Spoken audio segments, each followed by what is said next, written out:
Kumusta, kapatid? It's Kuya E. That means how are you, brother? And Kuya E stands for older brother, Ellis, in Tagalog. Let's talk about food, but not in the way most people do. Not about calories or cheat meals or what's allowed. We'll get into that. But first, we need to talk about control. You see, because if you're anything like I was, you probably told yourself, I just need more discipline, right?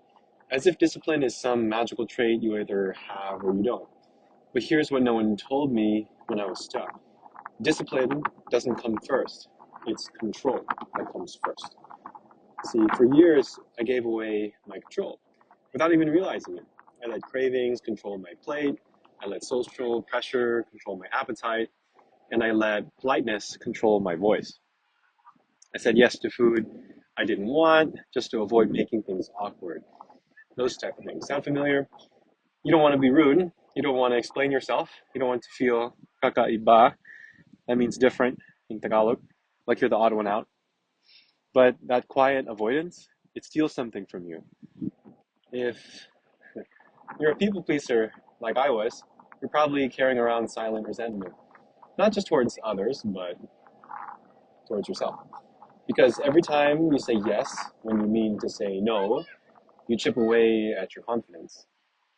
The turning point for me was food, because food is where I lied to myself the most. I'll eat clean tomorrow. It's just one plate. I've been good lately, so I deserve this. All that. Until one day, I looked in the mirror and I was 214 pounds. And I thought, how did I get here? Wala na ako. That means I was gone in Tagalog. Physically there, but emotionally checked out. Disconnected from my body, my energy, and my voice. And that's when I realized something powerful. Control doesn't kill freedom, it creates it. Once I stopped chasing motivation and started chasing proof, everything changed. I needed visible, undeniable proof that I could take back control. So I got honest. I tracked my food, I created structure, I stopped treating hunger like a threat. I even came up with a simple rule that helped me stay grounded. The two plate rule, which is plate one, half lean protein, half veggies.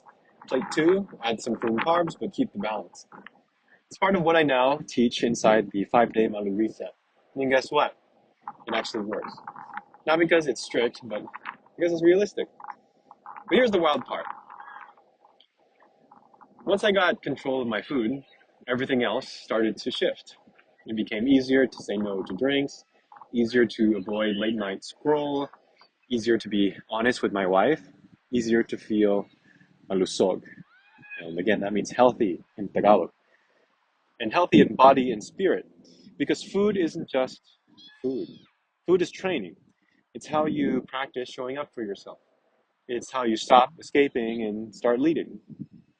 And if you've been feeling stuck lately, like your body isn't yours anymore, maybe like you've been hiding behind busyness or humor, fake smiles, I want you to know you're not broken.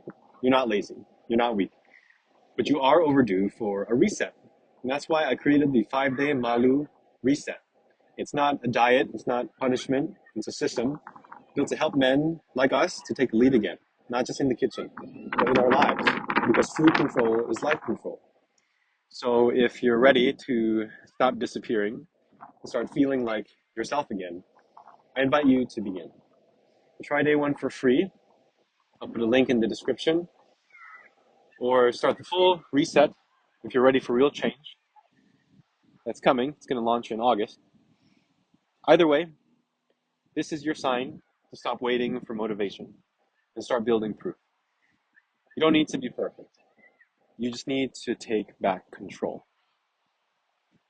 One plate at a time, one choice at a time, one reset at a time. Ingat palagi, take care always in Tagalog. And remember, confidence equals proof. I'll see you in the next one, kapatid, brother in Tagalog. Right?